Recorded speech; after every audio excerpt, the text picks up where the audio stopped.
हमारे चैनल को सब्सक्राइब करें और बेल आइकन दबाएं।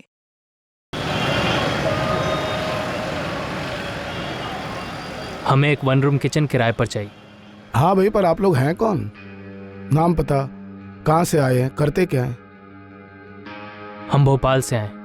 अगले महीने से मेरी जॉब शुरू हो रही। मेरा नाम राशिद पठान है और ये मेरी बीवी है। शबनम पठान। देखिए, सबसे ज़रूरी है मैरिज सर्टिफिकेट। वो है ना आपके पास? निकाह किया है तो सर्टिफिकेट तो होगा ही ना। आप पहले हमें घर दिखा सकते हैं? આભાનગર પોલીસ સ્ટેશન સાંજટ નાકાના જંગલમાં એક બળી ગયેલ બોડી જોવામાં આવી છે. તત્કાળ ત્યાં પહોંચો. સંદેશ મળી ગયો. અમારી ટીમ સાંજટ નાકા જવા માટે રવાના થઈ ગઈ છે.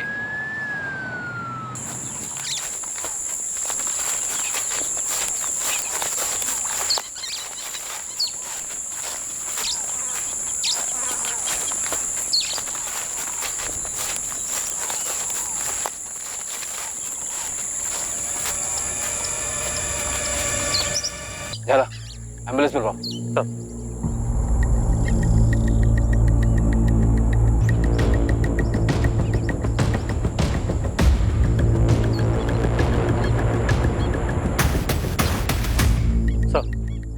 आसपास तो कोई सुराग नहीं मिला।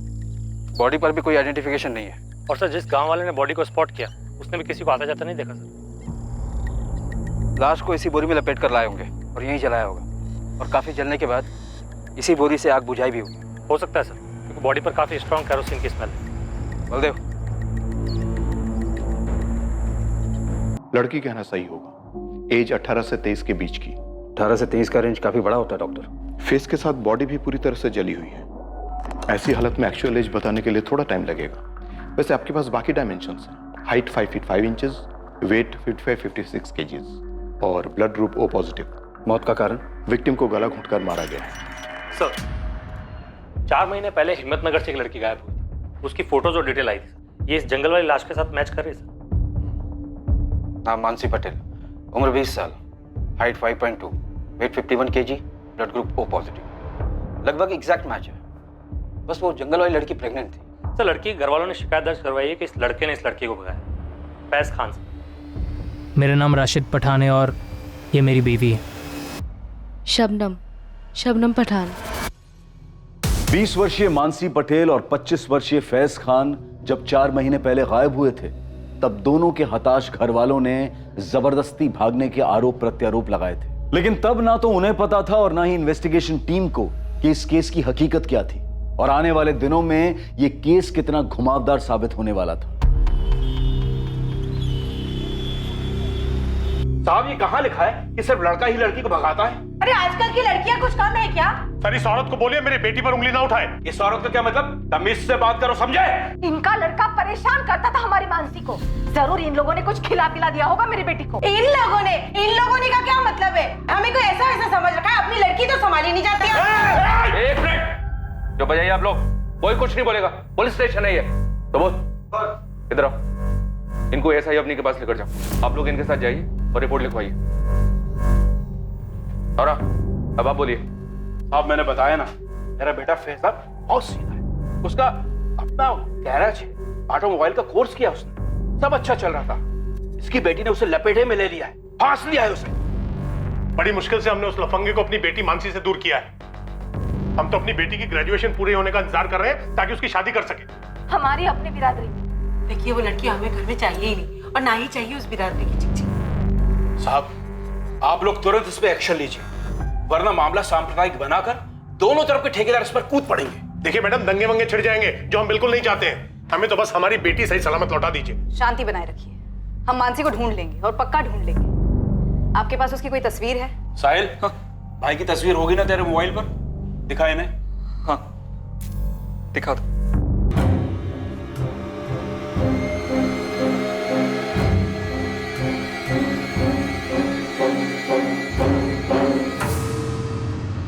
देखिए, आपको तो बताइए किस तरह से चिंगारी सोशल मीडिया पर सुलगाई जाती और उस चिंगारी से बनी आग पूरी बस्ती को जला देती। तो मेरा मशवरा यह है, थोड़ी शांति रखिए आप लोग। जले हुई लाश की फोटो और पोस्टमार्टम रिपोर्ट हिम्मतनगर के करमवीर नगर थाने भेजो तुरंत।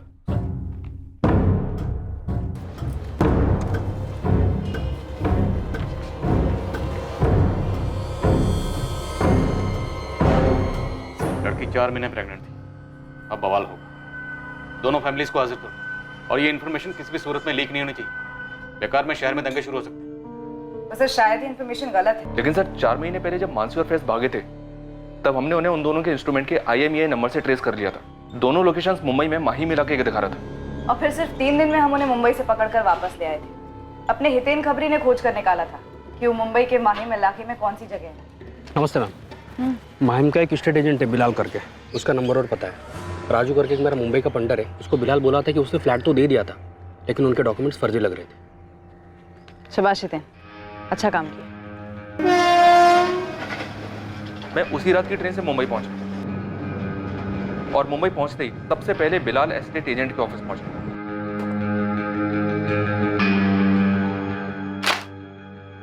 ये डॉक्यूमेंट्स फर्जी हैं बिलाल। सर पढ़े लिखे और शरीफ मालूम हुए और मार्केट डाउन है, इसलिए जो पहले मिला जो पहले आया बस फ्लैट चिपका दिया। ये राशिद पठान दरअसल फैज खान है, हमारे हिम्मतनगर का, और ये मानसी पटेल है। और जो फ्लैट तुमने इन्हें चिपकाया ना उसका एड्रेस और इस लड़के के ऑफिस का एड्रेस तुरंत दो। फैज वहीं कुरियर कंपनी में जॉब कर रहा था, उसे वहां से उठाया और मानसी एक खाली घर को सजा रही थी, उसे वहां से उठा लिया गया। फिर दोनों को बाई रोड मुंबई से यहाँ हिम्मतनगर ले आए। दोनों बहुत गुस्से में थे।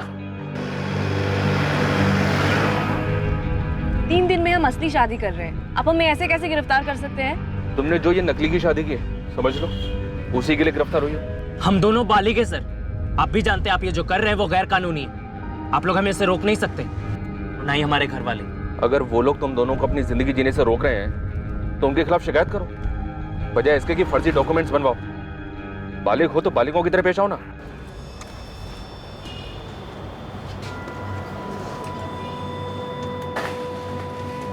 राम जी, सविता जी, अगर आप लोगों ने दोबारा ऐसी कंप्लेन की तो हम कोई एक्शन नहीं लेंगे। लड़की आपकी बालिग है और हमसे 1000 बार कह चुकी है कि वो अपनी मर्जी से फैज के साथ गई थी। इसे ये सब बोलने के लिए मजबूर किया जा रहा है। मुझे किसी ने मजबूर नहीं किया है। तू चुप रहे, मुंह बंद रख।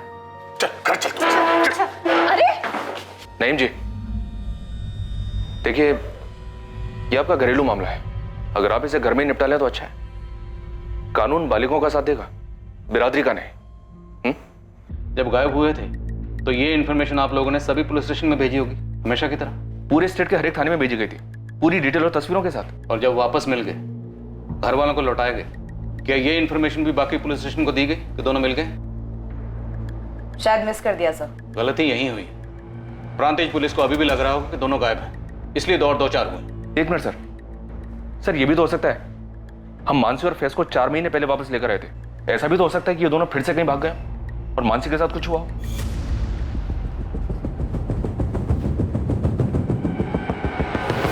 पुलिस को अब एक चौंकाने वाली खबर मिलने वाली थी और मानसी पटेल मर्डर केस की तहकीकात एक भवंडर में भंवर का अनुभव देने वाली थी।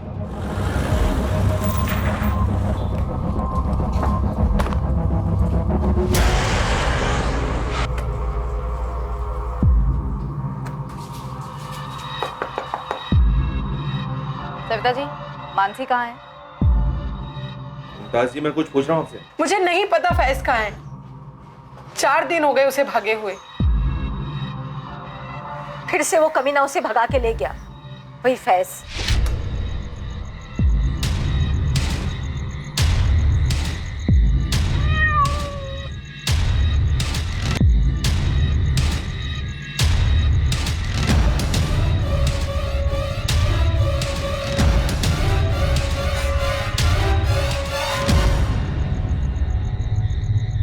फैज के साथ आखिरी बार बात कब हुई थी आपकी? बताया तो 4 दिन पहले भागे हैं वो।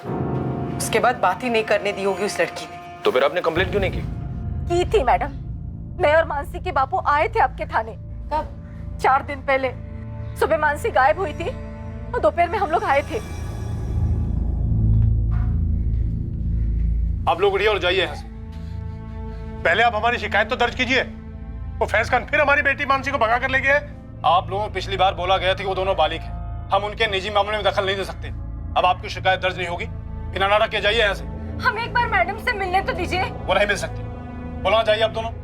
आप राम जी को लेकर कल सुबह हिम्मतनगर सिविल हॉस्पिटल में आ जाइए। हॉस्पिटल? क्यों? प्रांतिज पुलिस को एक लाश मिली है। हाइट, बॉडी, ब्लड ग्रुप, उम्र सब कुछ मानसी से मिलता है। कत्ल के वक्त वो 4 महीने प्रेग्नेंट थी।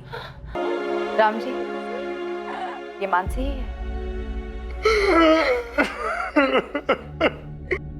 साहब, फेज हमारी सुनता ही नहीं था। इस बार पक्का इरादा करके भाग गया वो उस लड़की के साथ। तो आखिरकार आप कबूल करते हैं कि आपका बेटा फैज खुद अपनी मर्जी से मानसी के साथ भागा था? 1000 बार समझाया उसे, लेकिन उसके सर पे जैसे कोई जुनून सवार था। मानसी को कुछ दिखाई नहीं दे रहा था, उसे कुछ सुनाई नहीं दे रहा था। हमने तो अपने समाज के गुरु जी से भी बात करवाई थी उसकी। मौलवी साहब भी आए थे घर पर फैज को समझाने के लिए।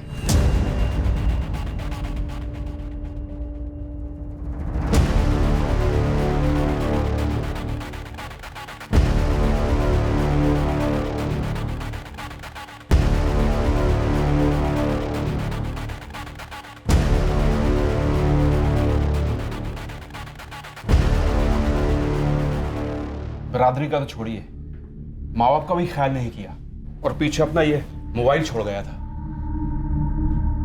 साहिल, इसका पासवर्ड मालूम है तुम्हें? जी नहीं पता सर। एफएसएल भेज देता हूँ सर, पासवर्ड क्रैक करने के लिए। बोलो अर्जेंट। सर। साहब, इन दोनों के बारे में कुछ पता चला? मर्डर हुआ है मानसी।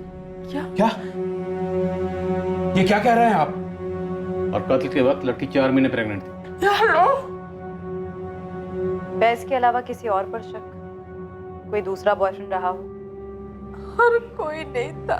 बिरादरी में से किसी को कुछ पता चला हो और गुस्से में कुछ कर दिया हो बिरादरी की इज्जत के खातिर? क्यों राम जी? जी नहीं मैडम, इस फैज को फांसी नहीं, इसको जिंदा जला देना चाहिए। क्या बोल रहे हैं आप? मेरा बेटा किसी का खून नहीं कर सकता। सब गलती की है मेरे बेटे ने, लेकिन वो उससे बहुत प्यार करता था और अगर इस तरह मार ही डालना होता तो 3 बार उसके साथ भागता नहीं वो। क्या 3 बार? इसके पहले तो मुंबई भागे थे ना, जब वापस लेकर आए थे हमने। उसके पहले भी कहीं भागे थे? मुंबई जाने से पहले एक बार और, उसके 1 साल पहले। दरअसल वो लड़की मानसी मेरे बेटे साहिल की दोस्त थी। क्लासमेट थी सर। दरअसल वो लड़की मानसी मेरे बेटे साहिल की दोस्त थी। क्लासमेट थी sir. Happy birthday to you. Happy birthday to you. Happy birthday to you. Happy birthday dear Sahil. Happy birthday. अरे पहली बाइट फैमिली को।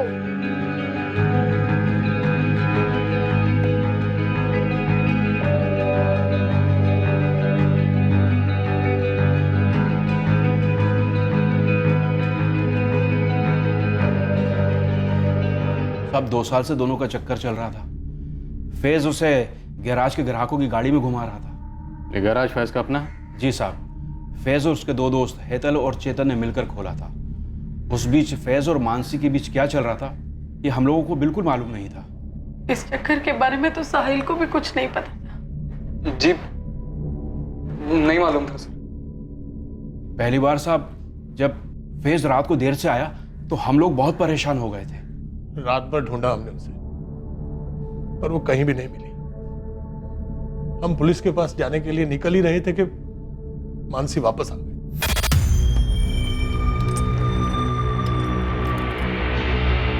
मानसी? कहाँ थी तू रात भर? ऐसे बिना बताए कैसे जा सकती है तू? अरे पापा अंदर तो चलने दो। कितनी शांति से बात कर रही है। और हम लोग पुलिस स्टेशन जा रहे थे। अच्छा नहीं गए आप लोग, मजाक उड़ाते हैं आपका। लेकिन कहाँ थे बेटा तू रात भर? एक फोन तो कर देती ना। अरे मेरे फ़ोन की बैटरी ऑफ हो गई थी, चार्जर नहीं था इसलिए कॉल नहीं कर पाया। तो किसी और के फोन से फोन कर लेते ना भाई। किसी ने पूछा तुझसे? चल अंदर जाओ, सो जा। अरे बेटा तू था कहाँ?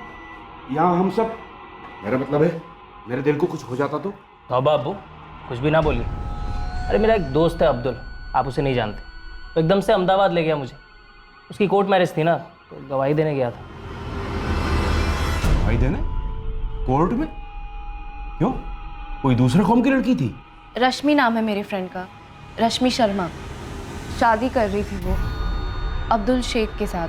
तू ही मिली थी उसे गवाह बनाने के लिए? अरे पापा, वो मेरी बहुत अच्छी फ्रेंड है कंप्यूटर क्लासेस से।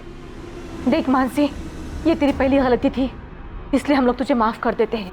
पर एक बात तो अच्छी तरह से समझ ले, अगर ऐसा काम दीदी अपनी बेटी भी करती ना, और कोई लड़की उसकी गवाह बनती किसी और धर्म के लड़के के साथ में शादी करने के लिए, तो मैं अपनी बेटी और वो लड़की दोनों की खाल खींच लेती। समझे तो?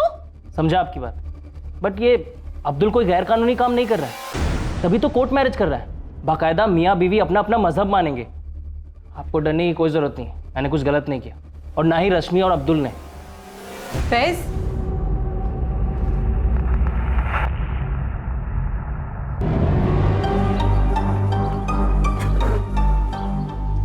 हमारा एक्सपेरिमेंट पूरी तरह से फेल नहीं हुआ है फैज। हाँ, ये तो एक दिन के लिए था, पर अगर हम 5-6 दिन के लिए भागे, तुम्हें क्या लगता है हमारे माँ बाप पुलिस में नहीं जाएंगे?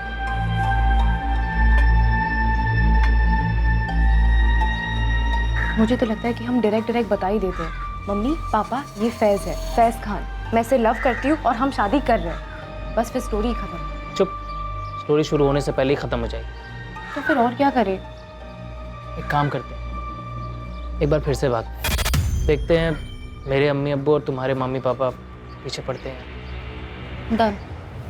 कभी? और जब दूसरी बार भागे तो आप ही लोग 3 दिन में मुंबई से उन्हें ढूंढकर वापस ले आए थे। सब कुछ ठीक ही था, हमें लगा दोनों एक दूसरे को भूल गए, और फिर 4 दिन पहले फिर भाग गए। मैंने इससे कहा कि हम पुलिस में गए तो बदनामी हमारी होगी। आखिर लड़की को लेकर हमारा लड़का ही भागा है ना। साहब, मेरा बेटा उस लड़की से बहुत प्यार करता था। जिस लड़की की बात आप कर रही हैं, कत्ल हो चुका उसका। कत्ल के वक्त लड़की 4 महीने प्रेग्नेंट थी। कैसा प्यार था ये? साहब, मैं आपसे कह रही हूँ, वैसे उस लड़की का क्या किसी का कत्ल नहीं कर सकता है। तो फिर मानसी को कौन मार सकता है? आपकी बिरादरी में या खानदान में ऐसा कोई है जो इन दोनों के इस रिश्ते को जानता है और जो इसके सख्त खिलाफ है?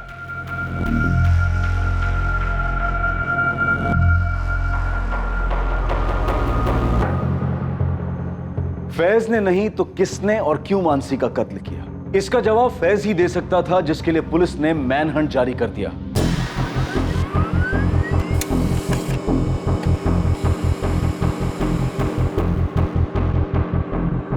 पूरे गुजरात, मुंबई और आसपास के सभी छोटे बड़े शहरों में फैज खान के डिटेल्स भेजे गए। हर मुमकिन खबरी नेटवर्क को एक्टिव किया गया। एक लड़का और एक लड़की जो एक दूसरे से बेहद प्यार करते थे और पहले भी 3 बार भाग चुके थे, वो उसका मर्डर क्यों करेगा? पर इस केस के कुछ और पहलू थे जो आगे जाकर खुलने वाले थे।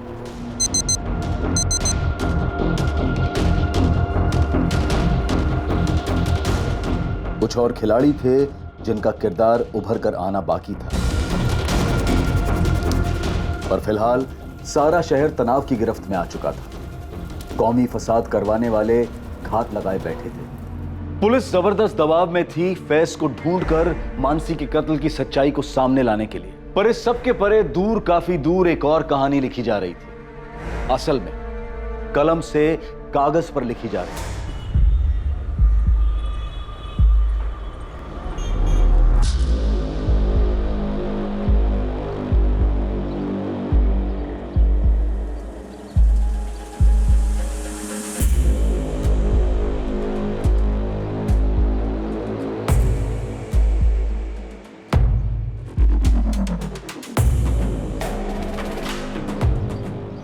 बब्बन, काम ठीक से समझ गए हो ना?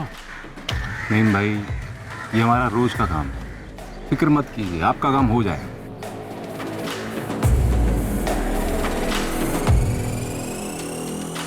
लखन, किसी को कानो कान खबर नहीं होनी चाहिए, और पुलिस को तो बिल्कुल भी नहीं। अरे रामजी भाई, शांति रखो। आपने बोल दिया ना मामला घरेलू है, बस घर तक ही रहेगा। अब ये घरेलू मामला नहीं रहा साहिल।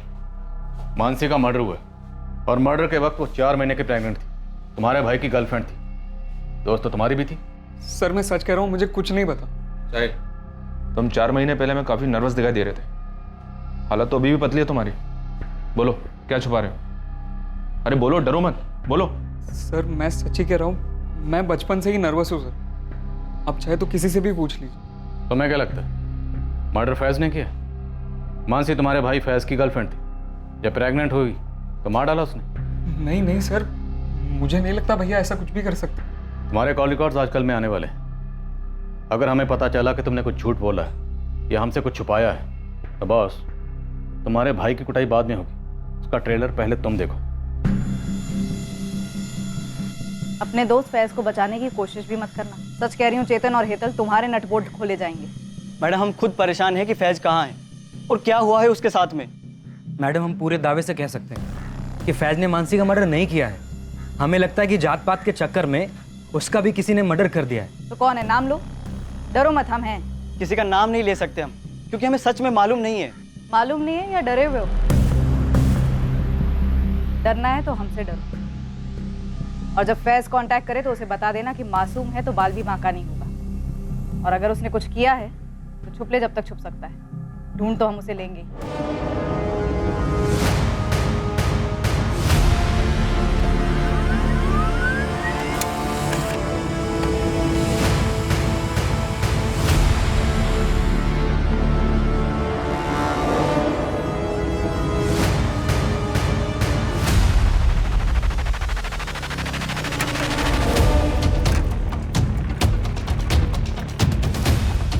पोस्ट किए गए तीनों खत दरअसल एक ही खत की 3 कॉपीज थीं जो 3 अलग अलग एड्रेसेस पर पहुंचने वाली थीं। और ये चौंकाने वाले खत मानसी मर्डर केस पर नई रोशनी डालने वाले थे। सर, फैज के भाई साहिल खान और उसके गराज के पार्टनर्स चेतन पंड्या और हेतल देसाई के फोन रिकॉर्ड स्कैन किए। कुछ शक करने जैसा तो नहीं निकला है। भाई साहिल खान पे स्पॉट डालना हो। वो जिस तरह से नर्वस रहता है, उसकी बॉडी लैंग्वेज से लगता है कि फैज खान के बारे में पक्का कुछ जानता है। और ये एक लेटर है आपके नाम। आज के जमाने में लेटर कौन भेजता? किसने भेजा? फैज खान?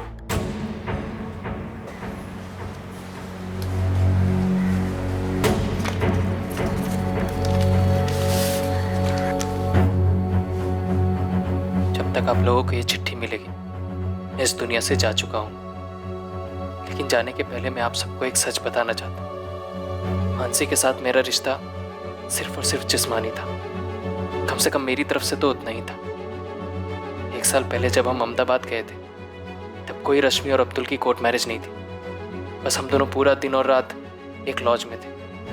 मुंबई में भी हम वही करते रहे जिसके लिए हम घर से भागे थे। पर जब पुलिस ने हमें पकड़कर वापस लाया और सभी बड़ों ने मुझे समझाया, तब मैंने सोच लिया था कि अब मुझे मानसी से ब्रेक ऑफ करना है।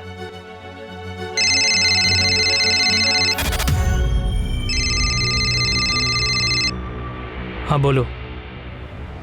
लेकिन मानसी ने मुझ पर एक बॉम्ब डाल दिया। ऐसा कैसे हो सकता है? तुमने तो कहा था सेफ है। तो हो गया तो मैं क्या कर सकती हूँ? अब हमें शादी करनी होगी फैज। हम अहमदाबाद चले जाते, कोर्ट मैरिज कर लेते कल ही। शादी कोई इंस्टेंट कॉफी नहीं है कि बस कर ली। उस दिन लॉज रूम में तुमने ये सब नहीं सोचा था? जो भी हुआ वो हम दोनों की मर्जी से हुआ। मैंने कोई जोर जबरदस्ती नहीं की थी तुम पे। तो शादी करना तुम्हारी मर्जी नहीं है? इतना सब कुछ हो गया और सब बड़ों ने भी समझाया। मानसी, मुझे लगता है हम दोनों की भलाई इसी में है कि हम अब अलग हो जाएं। देखो, तुम इस बच्चे को अबॉर्ट कर दो, जो भी खर्चा आएगा मैं पे करूंगा। फैज, या तो कल सुबह तुम अहमदाबाद में मुझसे शादी करोगे या फिर कल सुबह मैं पुलिस में जाके तुम पे किडनैपिंग और रेप का केस ठोक दूंगी, समझे? फिर देखो कैसे पे करोगे। मानसी, पिछले 2 बार की तरह मैं आज रात को भी 3 बजे निकलूंगी। तुम मुझे हाईवे पे मिलना और अभी इसी वक्त अहमदाबाद के किसी लॉयर को हमारी शादी के लिए अरेंज कर लेना, वरना तुम बहुत पछताओगे फैज।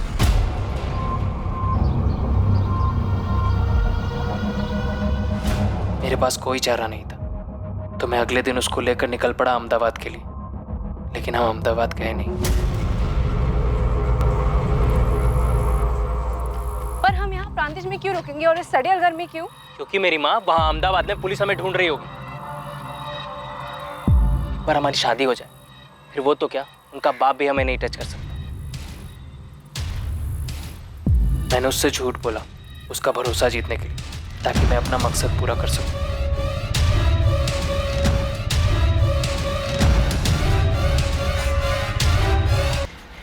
जिल्लत की उम्र कैद नहीं देना चाहता। बस जाते जाते आप सबसे इतना कहना चाहता हूं कि इस मसले को धर्म वाला मसला ना बनाया जाए। पूरी गलती सिर्फ और सिर्फ मेरी है। कमजोर खुदगर्ज इंसान। अल्लाह हाफिज अम्मी, अब्बू, साहिब और मानसी के मम्मी पापा, आपसे तो मैं माफी। हरेश, लेटर दिल्ली से आया और चांदनी चौक एरिया से पोस्ट किया गया। दिल्ली पुलिस से कांटेक्ट करो और लवारिस लाशें चेक करने के लिए कहो। हो सकता है दिल्ली के किसी होटल या लॉज में नाम बदल के रह रहे हो। जी सर, मुंबई में भी नाम बदल के रह रहा था। राशिद पठान के नाम से फ्लैट लिया था इसने। अवनी, तुम फैज खान के हैंडराइटिंग सैंपल्स कलेक्ट करो और एफएसएल में भेजो, हैंडराइटिंग स्पेशलिस्ट के पास तुरंत।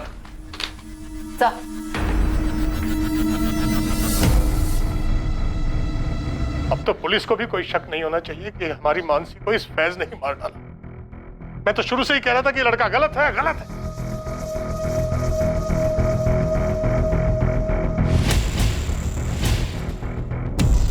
अल्लाह, ये क्या कर दिया फैज तूने? क्या कर दिया?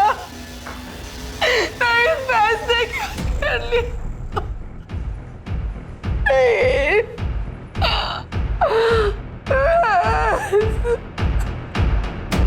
इस केस की कई परतें खुलने लगी थीं और कुछ परतें उस लेटर में थीं जिसका वेरिफिकेशन फोरेंसिक लैब करने वाली थी।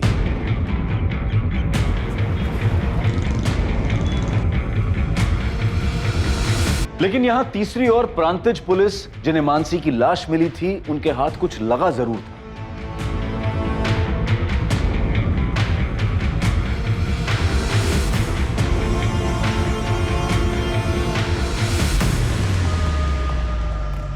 सर, ये जंगल के बाहर का सीसीटीवी जहां से उस रात को ये गाड़ी गुजरी और यहीं से लगभग 1 किलोमीटर अंदर हमें मानसी की जली हुई लाश मिली थी। पोस्टमार्टम रिपोर्ट भी यही कहती है कि लाश रात को 1 से 1:30 के बीच चली थी और ये कार 1:33 पर वहां से निकली।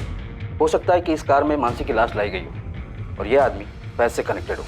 जला, इस कार को ट्रेस करो। वैसे भी हमें काफी देर हो चुकी है, काश ये फुटेज हमें काफी पहले मिल गई होती। यहां प्रांतिज पुलिस को एक रहस्यमयी गाड़ी की लीड मिली और वहां हिम्मतनगर पुलिस के हाथ भी एक बहुत बड़ा सुराग लगा जब फाइनली फैज के सेल फोन के पासवर्ड को क्रैक कर लिया गया। और अब सामने आया एक चौंकाने वाला नया एंगल।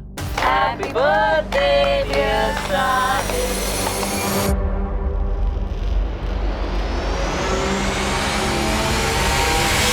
सर, मुझे यहाँ पे क्यों बुलवाया गया है? तुम्हें हमने नहीं, फैज ने बुलाया। फैज ने? हाँ शालू, हमने फैज के फोन का पासवर्ड क्रैक किया। उसमें से हमें ऐसी बहुत सी चीजें मिली जो तुम्हें मालूम थी, पर तुम तो सामने आई नहीं बताने के लिए। लेकिन फिर भी ये सामने आ गया। तुम्हारे और फैज के बीच में एक्सचेंज हुए मैसेजेस, रोजाना मैसेजिंग होती थी और ढेरों कॉल्स भी। हाँ सर, पर हमारे पीछे ऐसा कुछ नहीं था। मेरा मतलब फैज की तरफ से ऐसा कुछ नहीं था। तो तुम्हारी तरफ से था शालू? हाँ मैम, मैं फैज को लाइक करती थी और वो सिर्फ मानसी को ही लाइक करता था। वो तुम्हारे मैसेजेस से जाहिर होता है, पर फिर भी वो तुमसे सब कुछ शेयर करता था। तो वो सिर्फ एक दोस्त के नाते करता था। फैज ने तुम्हें एक मैसेज भेजा था जिसमें उसने लिखा है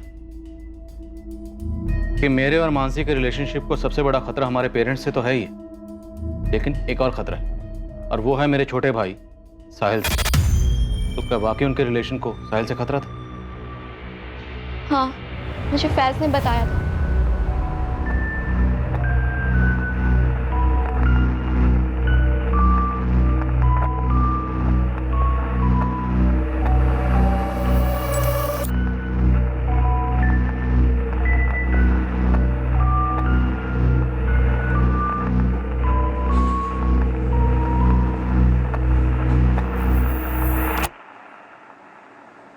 एक्चुअली मानसी फैज को साहिल के बर्थडे पर मिली थी 1 साल पहले ही, और उस दिन साहिल मानसी को प्रपोज करने वाला था। वो पागल हो गया था उसके पीछे 11th स्टैंडर्ड से, 2 साल से ही। सो कैसा लगा केक बर्थडे बॉय? बहुत ही अच्छा। अच्छा सुन, तूने अपने हैंडसम से फैज भाई को बुलाया क्या? हाँ, अच्छा वो मानसी आ रही है ना? अरे यार, कब तक ऐसे शाय फील करता रहेगा? आज तो बोल दे उसको तेरा बर्थडे है। हाँ यार शालू, मैंने ना आज डिसाइड कर लिया कि मैं मानसी को प्रपोज करके ही रहूंगा, कुछ भी हो जाए। अरे पहली बाइट फैमिली उस दिन 2 लोगों के दिल टूटे थे सर। एक तो साहिल का ऑब्वियसली, और दूसरा मेरा। तो इस बात की तगड़ी पॉसिबिलिटी है कि साहिल ने फैज और मानसी को मारा होगा, और वो लेटर्स भी उसी ने पोस्ट किए होंगे। क्या बात कर रहे हैं सर? साहिल एक मक्खी तक नहीं मार सकता। शालू, तुम्हें सब कुछ खुद आकर बताना चाहिए था, पर अब साहिल बताएगा। परेश, हाँ साहिल। सर मेरी बात सुनिए सर, साहिल ऐसा नहीं कर सकता। सर मेरी बात समझिए तो सी, वो नहीं करेगा ऐसा।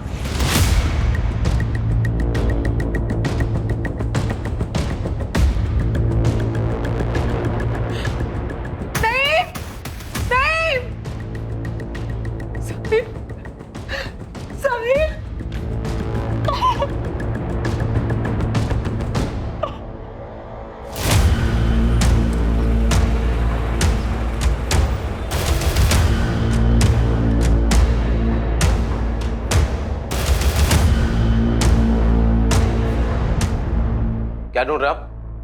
देखिए, मुझे जानने का हक है। आप लोगों की गलतफहमी के कारण मेरे पूरे दिन का नुकसान हो गया। कौन भरपाई करेगा इसका?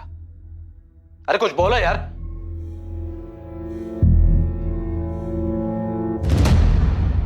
क्या है ये?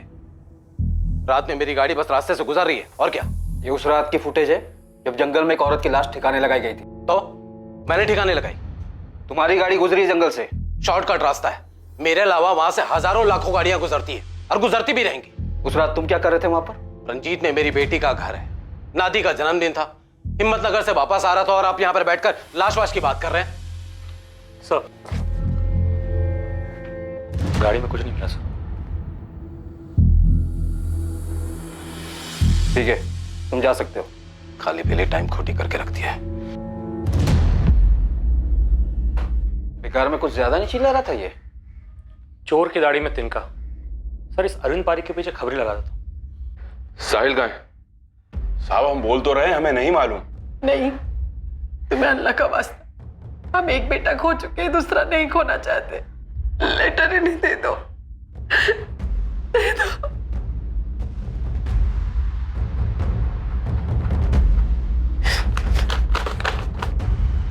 अम्मी, अब्बू, दरअसल मैं मानसी से प्यार करता था, पर फैज भाई को वो अच्छी लगने लगी। मुझे इस बात से बहुत तकलीफ थी। मुझे पता चला था कि मानसी भी घर से गायब थी। ठीक तभी जब फैज भैया गायब हुए थे, मैंने 2 और 2 साथ में जोड़ लिया कि भाई और मानसी साथ में ही गायब हुए होंगे। और मैंने भाई से पूछा, कल दिन भर और रात भर आप मानसी के साथ थे ना? हाँ, तो अम्मी अब्बू को बोलेगा, चुगली करेगा मेरी? मानसी मेरी गर्लफ्रेंड है, तुझे प्रॉब्लम है इससे? हाँ, है प्रॉब्लम, क्योंकि मैं भी लाइक करता हूँ उसे 2 साल से। अबे ढक्कन, पहले क्यों नहीं बताया? आपको सब पता था भाई। मैं दिन भर उसके बारे में बातें करता था। मेरे बर्थडे पे भी पहला केक मैंने उसे खिलाया था। आपको सब पता था भाई। देख, अशकानी बातें मत। तूने कभी मानसी से कुछ कहा या मानसी ने तुझे कुछ बोला? नहीं ना? देख, मानसी अब मेरे साथ है, तुझे समझना पड़ेगा। नहीं समझना है मुझे। देखो भाई, अगर आपने मानसी के साथ कुछ भी गलत किया ना, तो मैं मार डालूंगा आपको, और फिर खुद को। इसमें हम क्या कर सकते हैं सर? फैज ने मारा हो या साहिल ने मारा हो, इनके पूरे खानदान को जेल में डाल दीजिए सर। जिसने भी मारा है हमारी बेटी को, हमें सिर्फ इंसाफ चाहिए। साहब, हमें तो लगता है दाल में अभी भी कुछ काला है। मेरे दोनों बेटे, नहीं, हमारी परवरिश इतनी गलत नहीं हो सकती। देखिए, फिलहाल तो यही लगता है कि फैज ने मारा, और उसने मारने के बाद चिट्ठियां भिजवाई और खुद फरार हो गए। दिल्ली में फैज की लाश नहीं मिली, या फिर हो सकता है कि साहिल ने मारा और वो चिट्ठियां किसी और से भिजवाई उसने। लेकिन वो दिल्ली गया ही नहीं। किसी और से भिजवाई होंगी। चिट्ठियां भिजवाना मुश्किल नहीं है। सर, फोरेंसिक लैब से फोन आया था। हैंडराइटिंग एक्सपर्ट ने दोबारा चेक किया, वो हैंडराइटिंग फैज की नहीं है। अब नहीं, साहिल के लिए तुरंत रेड अलर्ट जारी करो, बच के नहीं निकलना चाहिए। साहब, इस बार तगड़ी खबर लाया हूँ। नईम खान, लड़के का बाप, उसने बबन कुरैशी को पैसे दिए। मानसी को मारने के लिए? अब वो तो बबन से निकलवाओ ना आप। चल ठीक है, और कुछ? ये तो आधी खबर है साहब, और एक सुपारी गई थी। अब किसकी? रामजी पटेल, लड़की का बाप, उसने हिस्ट्री शेटर लखन पांडे को पैसे दिए। भैंस की सुपारी? ये क्या खिचड़ी थे? खिचड़ी उनकी अम्मा बोलिए साहब, और आगे भी सुनिए। जैसे ये फैज का सुसाइड वाला स्टोरी निकला ना, रामजी पटेल ने तुरंत लखन पांडे को फ़ोन करके कॉन्ट्रैक्ट कैंसिल कर दिया। मैं तो कहता हूँ साहब, नईम खान और रामजी पटेल को टटो। सर, चोर की दाढ़ी में तो वाकई बहुत बड़ा तिनका दिखा सर। कोई कनेक्शन मिला उस अरुण पारिक का? बिल्कुल सर, खबरी रामचंद को लगाया था इसके पीछे, और उसने बताया कि अरुण पारिक की बहुत ही खास दोस्त थी। सोचिए किसके साथ? फैज खान की फैमिली से? नहीं सर, मानसी पटेल के फादर रामजी पटेल के साथ।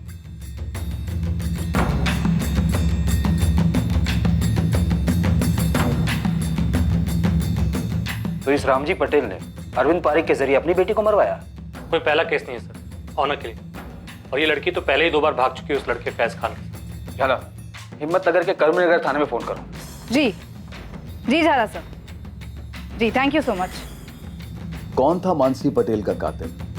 क्या फैज ने सुसाइड किया था या वो जिंदा था? क्या मानसी के पिता रामजी पटेल ने पहले अपनी बेटी मानसी को मरवाया और फिर शायद फैज का कत्ल प्लान किया ताकि शक फैज पर आए? या फैज के पिता नईम खान का मानसी और शायद फैज की भी हत्या में हाथ था? एक तरफ आशिक साहिल खान भी पुलिस की रडार में एक तगड़ा संदिग्ध था। यह संभावना भी कमजोर नहीं थी कि फैज ने ही मानसी को मार डाला था और किसी और से लेटर लिखवाकर फरार हो गया था। परेश सर, ये दोनों हिस्ट्री शीटर्स पांडे और कुरैशी, जिसको नईम खान और रामजी पटेल ने सुपारी दी थी, दोनों के पीछे लग जाओ। सर, अब नहीं सर, साहिल खान, तुम्हें जो करना करो, लेकिन ये साहिल खान मुझे आज के आज अपने कैबिन में चाहिए। जी सर। हाँ बोलिए थे। इधर में हो मैडम, और वो आपका साहिल खान भी इधर ही है। बड़ा पॉइंट टिप दिया था मेरे को। पता कर कहाँ रह रहा है और पीछा कर, मैं पहुंच रही हूँ। जी मैडम।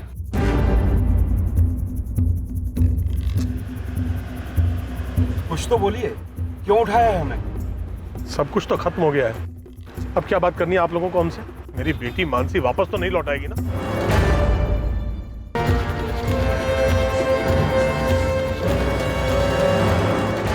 चल फटाफट शुरू हो जा, बता दे कि कैसे मारा मानसी को और फैज को भी। सर मैं सच कह रहा हूँ, मैंने मानसी को नहीं मारा, सच कह रहा हूँ सर। लेकिन मैंने भाई का और मानसी का रिश्ता तोड़ने का ट्राई जरूर किया था। जब पहली बार भाई और मानसी भागे थे और मेरा भाई से झगड़ा हुआ था, तब ना मेरे अम्मी अब्बू को पता था मानसी के बारे में और ना मानसी के माँ बाप को पता था, पर मैंने उन्हें बताया। हेलो रामजी पटेल, तुम्हारी बेटी मानसी कल दिन भर और रात भर फैज खान नाम के एक मैकेनिक के साथ थी। क्या बकवास कर रहे हो? कौन हो तुम?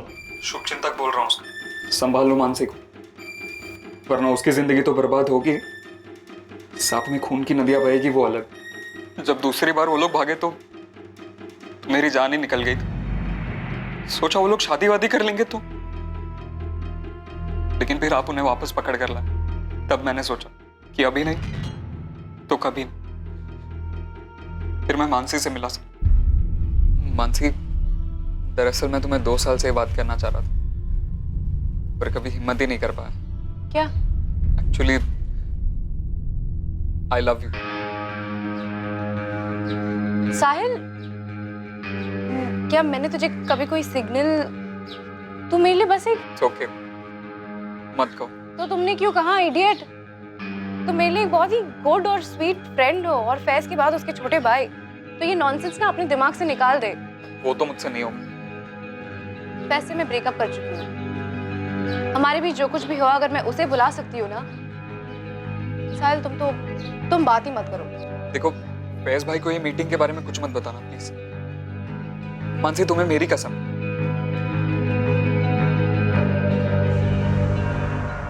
ऑब्वियसली मुझे नहीं पता था कि वो प्रेग्नेंट, और भाई के साथ ब्रेकअप करने वाली बात वो भी झूठी थी। 2 महीने बाद वो लोग तीसरी बार भागे और फिर ये न्यूज आई।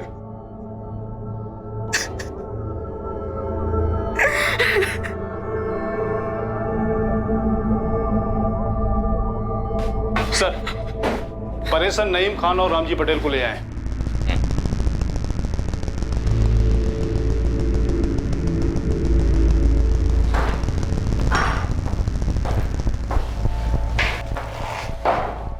साहब, मैंने बब्बन को पैसे दिए थे, लेकिन मानसी को ढूंढने के, ताकि ये लोग मेरे फैज के साथ कुछ करना दे। मुझे भी यही डर था। मुझे फैज को अपने कब्जे में रखना था ताकि ये लोग मानसी को छोड़ दें। लेकिन उस फैज ने ही मानसी को मार दिया। और मेरे फैज ने खुद की जान ले ली। फैज की लाश नहीं मिली अभी तक। दिल्ली पुलिस ने सारी लावारिश लाशें चेक कर ली।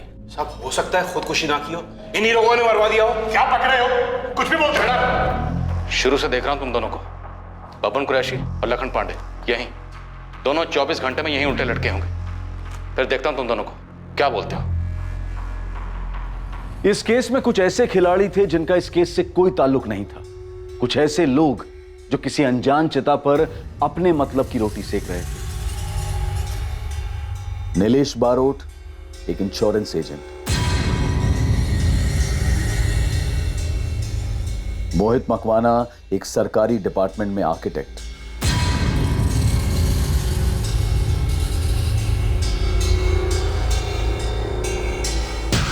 और रुचिका एक हाउसवाइफ।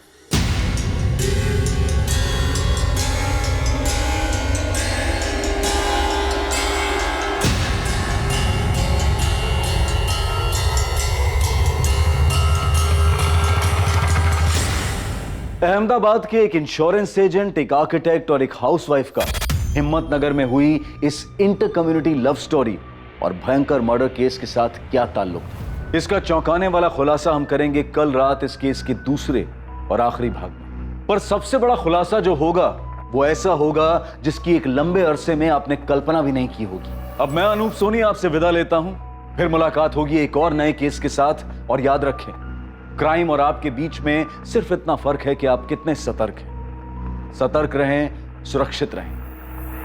जय Hind. For more updates, subscribe to our channel, click the show links and enjoy watching the videos.